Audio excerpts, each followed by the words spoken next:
Good morning, guys. So in the morning, I typically put my hair up like this. So I put it in this loose bun with the claw clamps on either side. That way it's out of my face.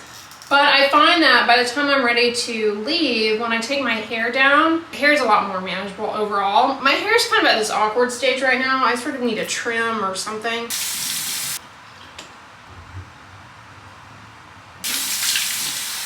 Coming in with my Timeless CoQ10. A few weeks ago, I purchased this Goodall Vegan Rice Milk Moisturizing Toner. Korean hydrating toners, they're really nice if you shave as like an aftershave. But as far as a basic skincare routine, they're certainly not necessary by any means whatsoever. A lot of the Korean skincare and the Japanese skincare is heavily focused on layered hydration and soothing. Not so much on exfoliating. That's one of the reasons why I think people see a difference when they use Korean and Japanese products, is because they're basically, a lot of them are so geared towards just moisturizing the skin, as opposed to, a lot of products, while they can be beneficial, exfoliants, retinols, which are wonderful and can certainly benefit your skincare routine, but they also can be drying, peel the skin, cause irritation, and they're easier to go awry, especially if you're using them along with other products. But the Korean and Japanese skincare, I think when people switch over to that, they end up ultimately focusing on just hydrating and moisturizing the skin. Speaking of Japanese, I have continued to use, I'm going to come on over with the Japanese, the Hatamuji skin conditioning gel. I like this a lot. I think it's a pretty good value for how much you get in here. It's a very lightweight hydrating gel. I'm going to come on over what I just put on with this. This is a good option for like the summer months for a moisturizer, because it's nice and lightweight. I finished the Skin 1004 Hyaluronica Blue Serum. I really liked this. I felt like that was really helpful for just moisturizing, soothing, and I felt like it really helped my skin stay softer. I've been trying out some products from Pyongkang Yule that I'm going to be reviewing for you guys, and I'm actually almost finished with those too. And over that, I'm going to come on over with my sunscreen. I'm going to come on over with the Hada Labo UV White Gel. This is a nice hydrating hybrid sunscreen, non-greasy. You guys went and hid on me. I couldn't find you. I had started a load of laundry and I was like, oh my God, what if I threw them in the washing machine? That would not be good. Do you ever just get like so absent-minded? You're in your head thinking about things, but your body is doing tasks, and then you have this disconnect. You're like, whoa, wait, what just happened there? Did I do that? I mean, it's almost as if you're sleepwalking, except you're wide awake and you're just trying to do too much. The downsides of multitasking for sure. That happens with me sometimes with my skincare routine too, especially if I'm talking to you guys on camera. I'm like, wait, did I just, what did I just put on my face? The best part of waking up. I managed to fill up my kettle and boil exactly the amount of water every time. I never boil too much. So recently I purchased a new clip-on light for you all, and I like it better than that ring one I had before. I still use the ring one, but this one's a lot better. It's got like 4 or 5 different light settings, and it's a big rectangle. But here, let me turn it off. You turn it off just by holding the button.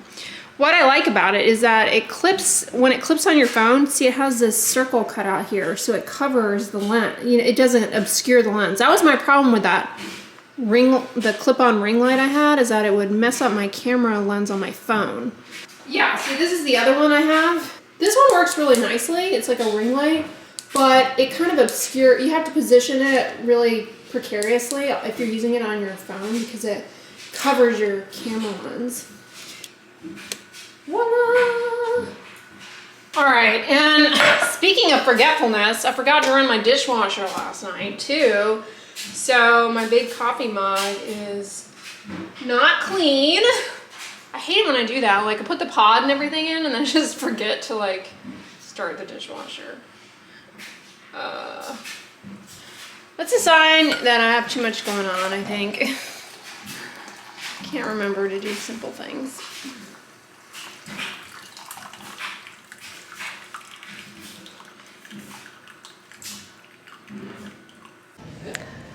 Well, hey guys, I'm here in CVS, and they have Tuscany candle here as a side note. And if anybody missed out on the Valentine's scents, looks like they have one left here, Candy Kiss. It's that annoying alarm. I don't know why they have that in here, just to like aggravate the customers. Oh, isn't he cute? I love these little Thai big eye creatures. So I have to psych myself out because, oh my gosh, you guys, you'll never guess what I did.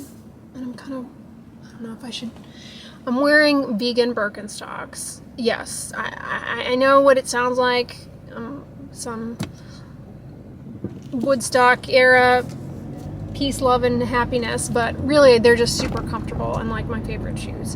But they have the buckle, and it has, you know, the flap on the buckle, you know what I mean? And it appears as though I closed the door, so my shoe is partially closed in the door on my foot. It's not my gas pedal, brake pedal shoe, but it's the other one, so it's weird how that happened. I don't want to pull it too hard because I don't want to ruin the shoe. If the shoe fits, wear it. I love these though, these vegan Birkenstocks. You know, it's a slippery slope because on the one hand, it's this beautiful thing that there are these communities online where people can find, you know, share their stories about going through a certain skin condition or any medical condition.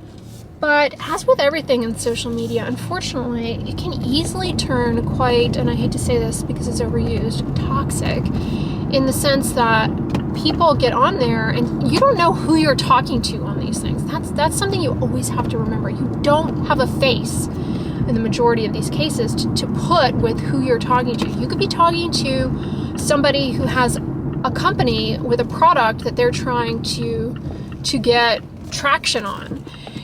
You could be talking to a bot that a company has hired. You could be talking to someone who has never seen a doctor for this condition, and they've self-diagnosed themselves with something, and they have something totally different, and they're telling you what worked for them, but you don't even know for sure that they have what they think they have, what they're telling you they have, if that makes sense. It's unfortunately something I see a lot. Here, I gotta fix my shoe. Well, dang, I thought it was closed in the door, but it turns out it's just trapped under some piece of plastic thing there. Anyway, you have to be careful online. You really do, because you're not seeing everything. All right, I'm here at Michael's because I haven't been to Michael's in a while, and why not?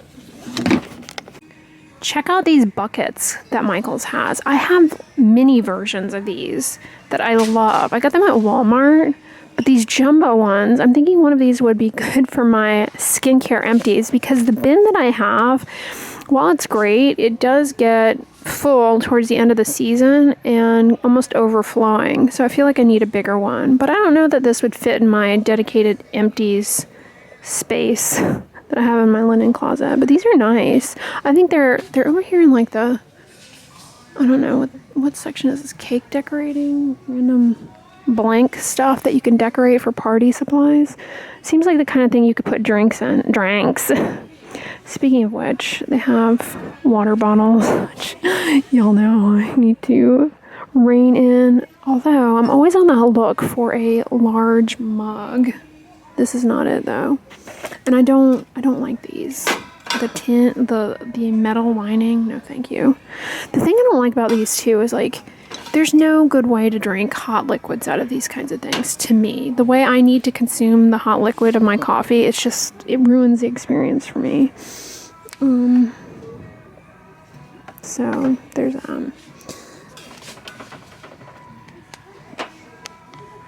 I really wish some company would come out with dairy-free versions of these melting chips, because I always want to make chocolate covered or melting chip covered pretzels at different holidays, and I don't know what a good option is that'll be like these. I feel like there's a market for that, right? I mean, because it's not just vegans, there are people who are allergic to dairy and like they can't have dipped things. And yes, I know you can just melt chocolate and dip it, but it's not the same. It's not the same as this stuff in terms of like the color and consistency and texture. It's just different. All right, while I was arguing with you, your battery died. So I just changed it, and here we are in the party section. I was testing to make sure the battery was in and good. Do these blow up coiled like that? How do they engineer the balloon to do that, I wonder? Those would be fun to hang from the ceiling. Ooh, Hello Kitty craft kits. Don't mind if I do. Oh, look, you can paint these. Look at all that. I wonder if they come out as vibrant as it looks like on the box. What is this? Oh, a Hello Kitty cake making set? That's cute. How much is that? Not that I need that. But I'm tempted because I have a lot of silicone bake molds, so that's why I don't need that. Sensory play bin. That looks like fun. A bunch of sand you can squish around and stick things in. Bubble charm jewelry. Oh my god. I would have been obsessed with this as a child. It looks like fun. Oh look, you guys. They have little mini cupcake liners for Hello Kitty. Little bow. Although honestly, I think once you baked the cookies and they expanded, it's unless you decorate them, they're not really gonna look like a bow. Maybe. Oh look, it's like a whole party seat featuring those melts. I want a little Hello Kitty apron too. It's too fun. Here's a mini sensory dough kit. It looks like fun. Oh, look at this. You can melt the chocolate into these molds and then you can make these 3D. Oh, how cool is this? Is that a cat? Yes, it is. That looks like fun. I wonder how that translates as far as reality. There's this guy I see on TikTok all the time who does these insane chocolate sculptures. I mean, so realistic. This is this French pastry chef, chocolatier. It is mind-blowing what he comes up with. This is like, I don't know, finger paints versus Picasso for him. But yeah, it kind of reminds me of that stuff. See, look at all of those melting chips. Wow, they've got a whole new array of sprinkles too. How pretty are these? Pricey. That's like a dinner for three's worth of sprinkles there in terms of budgeting. Oh, how cute, mermaid tails. Those are so cute. Okay, now I want to bake cupcakes. But seriously, do not pay $9.49 for these rainbow belts because you can get these candy belts at the grocery store. What does this do? Does this make... Oh, cool. This makes like mosaic sugar. How do you do that? Look at all of these flavors. I've heard good things about this L'Oreal. This is new, you guys. This section of the baking is new. I've not seen this here with all these flavors. You've got blueberry, coffee, sparkling wine. Okay, what are you going to do with that? What are you going to do with sparkling wine flavor? Cinnamon spice bakery emulsion. These are not cheap. But I wonder if it's... I think it's probably the kind of thing where a little bit goes a long way. Cream cheese flavor? Oh my gosh, I may have to try that. But look, it expires in May of 2023. That's like only a few months away. There's no way I'm going to use all of this by May. It'd be good in smoothies though, like with vanilla protein powder and this, kind of make it taste like a cheesecake. Then they have these smaller ones up here. Super concentrate the apple, $4.99. Cotton candy. I don't really care for cotton candy. I never really did. Butterscotch. Oh, never mind. I just saw it contains milk. Darn. Do these all contain milk? The emulsions? Let's see. Maybe just that one. Ooh, pineapple. Banana. I kind of want to get one to try. Cinnamon spice. Oh my gosh, look at these cute little bunnies. Little chicks. They're so cute. Look at these with the little hats. Easter baskets. All the papers. I have, in fact, a date with Hurst and Fieldmore tomorrow morning. Thought I'd sound them out, see if they'd handle a sale. So I ended up snagging the cookie butter flavoring to give a try. It was free of dairy and the expiration date is like February of 2024. So yeah, I thought that would be good to put into baking to add some flavors. I guess the emulsions don't lose the flavor with baking. So we'll see how those go. I've heard good things about that Luann's brand. Like, they make a super concentrated flavoring. I was showing you guys in there, and it was like $5. I almost got those. They had an apple flavor, a butterscotch flavor, but in the end I decided, dang, that's a huge dip. I decided to go with the emulsion to give it a whiz. And for once, the Michaels coupon worked. You know, the deal with Michaels is they suck you in there. Oh man, talk about a big pothole. Dang. They suck you in there with the lure of a coupon, but the coupon only applies to full price items. So they'll put everything like slightly on sale so it doesn't qualify. And like barely anything in the store you can use a coupon on. But this was a full price item. Well, hey guys, I'm just moisturizing up, fresh out of the shower with, look at this. I am pretty much done with this tube. I'm actually glad that I accidentally purchased 2 containers worth of the Gold Bond Age Renew Retinol Overnight. I saw this in good old Wally Green's, or no, sorry, CVS. I get them confused. One at a time. Who remembers those commercials? All right, I'm bouncing around like a ping pong ball. So yeah, almost finished with this tube. This has gotten better with time, y'all. When I reviewed it, I had made it through, I don't know, around to the Age Renew line worth of product, we'll say. And I'm now down to the empty aspect of the tube. Plus I've been siphoning off of my second bottle a bit, because if you missed the story, I thought these were 2 separate products, like, yeah. But, all I have to say, Gold Bond is coming in. Ambi was not backing down, like, to pry the hydroquinone out of my cold, dead hands, FDA. I mean, they were there until the end of 2022 when the FDA was like, get it out of here, we're coming to get you. But they really just tip-tap-toed right in with this retinol serum, because our drugstore retinols, we've got many out there. So to go to the retinol route is a brave, bold move, because it's like there are a lot of retinols out there you're competing with.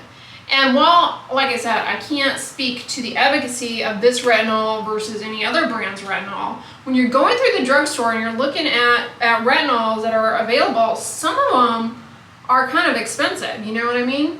And this is a good one to try. Who else has really stepped up this year in terms of affordability? Man, I don't know if they're up yet, but y'all, there are some sunscreens.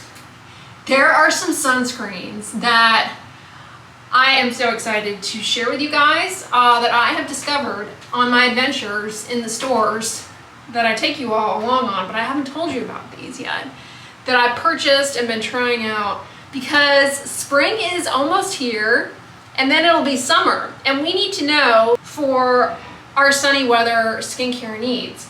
And I'm so happy because this time 4, 5, 6 years ago, I was like, well, we're gonna have to go the Drugstore route. We're gonna have to go L to MD, and those are great sunscreens. They're really great sunscreens.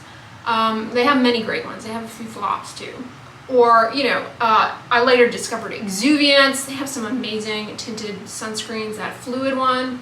Color Science, I wear on the daily. Color Science has become like a BB cream makeup for me. I'm actually wearing it most days over a layer of sunscreen because it looks so good on the skin. But I don't put a full 2 mg per centimeter square into this bad boy. I use it more for decorative purposes. But I feel like we have so many more options this year, and I've got to say, I'm really pleased because I was, towards the end of the year, I was thinking, what is the skincare market going to deliver us? Is it just going to be a bunch of nonsense this year? Sure. Plenty of nonsense has been coming out, right? Niacinamide after niacinamide. Speaking of which, I got a niacinamide that we're going to be talking about in the future from a big brand. And it's like, really? Anyway, I digress. But man, there are some brands who are coming with true needs. They're not messing around. They're not messing around with a hydrating mist that nobody needs. People are clamping down on their wallets. Many people are, cutting down to the bare essentials, and brands who are smart recognize that, and they're bringing products that deliver for a very good price. Skincare, it's not, the skincare industry, it's not, people are always talking about, they think in their minds they're just going to start a brand, and they get people all excited about it, and then boom, you never hear anything about it again. It takes innovation, tenacity. Unfortunately, a lot of people probably who have their fingers in the game are, willing to cut corners, amp up prices, pull the wool over people's eyes. We all know that happens, right? We all know that happens for sure.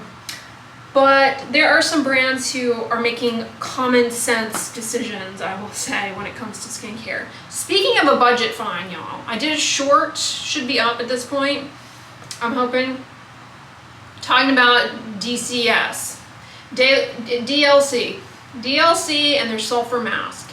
Y'all, this is an acne, rosacea, a lot of bang for your buck. If you're one of those out there struggling with POD, periorificial dermatitis, POD, this is something that can help you out, and it's inexpensive. Free of fragrance, sulfur 10%. You can do a short contact therapy, or you can leave it on, all day if you want to. Has an odd odor like matched head, or some people say rotting eggs. Honestly, I have not spent a lot of time around rotting eggs, so I can't confirm that, but it does have that sulfur smell.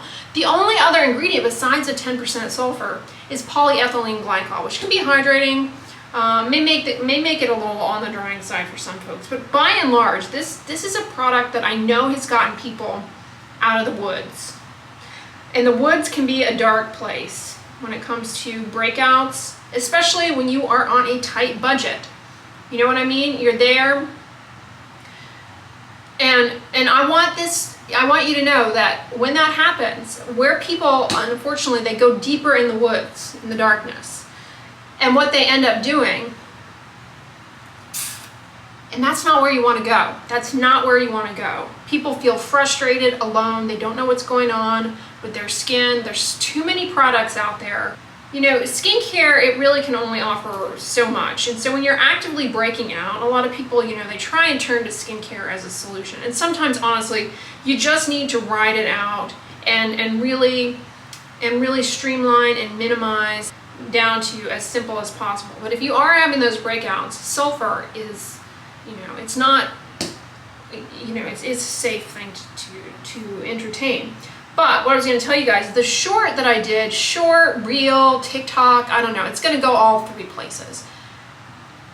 People ask, hey, I have sulfa allergy. can I use sulfur skincare that has sulfur in it? Absolutely. Sulfa, which is kind of an odd name, people who say they have sulfa allergies. It means they're allergic to types of medications, namely sulfonamide antibiotics, like trimethoprim sulfamethoxazole, which is a sulfa antibiotic usually sold by the brand name Bactrim, for example, frequently used to treat urinary tract infections. Some people are allergic to those sulfa antibiotics. Sulfur is not the same thing, okay? Sulfur is naturally present in your body. It's part of cysteine, amino acid. Putting sulfur on the skin is more than fine. However, not to confuse you further, there are topical medications that have sulfa in them. Sulfacetamide. Can't buy them over the counter though, so you don't need to worry about skincare products because sulfacetamide is not going to be in there. But there is a prescription treatment that people with sulfa allergies cannot use because it has sulfacetamide in it, but it also has sulfur in it. It's a pairing of sulfur and sulfacetamide. So that would kind of be the exception where you can't do sulfur. But the physician should ask you, are you allergic to sulfa, before they prescribe sulfacetamide for you to put on your skin. And that sulfacetamide will at the same time have sulfur in it. So yeah, all that to say, sulfur is pretty dang safe to use in pregnancy, breastfeeding. The main issue with topical sulfur is that it can be drying. People don't like the odor. Some people just find it irritating, but that's kind of the default with anything that could be put on the skin. Oh, did you notice? I'm wearing my new 32 degrees that I picked up at Costco last weekend. This brand of t-shirts, not sponsored. If you are a club member, highly recommend. They're so smooth. I don't like this color. I don't like the color. I like the black ones the most, and I also like the white ones, but it comes in a 3-pack, so they didn't have an all black 3-pack, so I went with this color along with a black, and I think there's like a light pink. But yeah, they're so comfortable and they're inexpensive, plus they often go on sale. All right, y'all, blah blah blah blah. I hope you guys enjoyed this vlog, and if so, give it a thumbs up, share it with your friends, and as always, don't forget, sunscreen and subscribe. I'll talk to you guys tomorrow. Bye.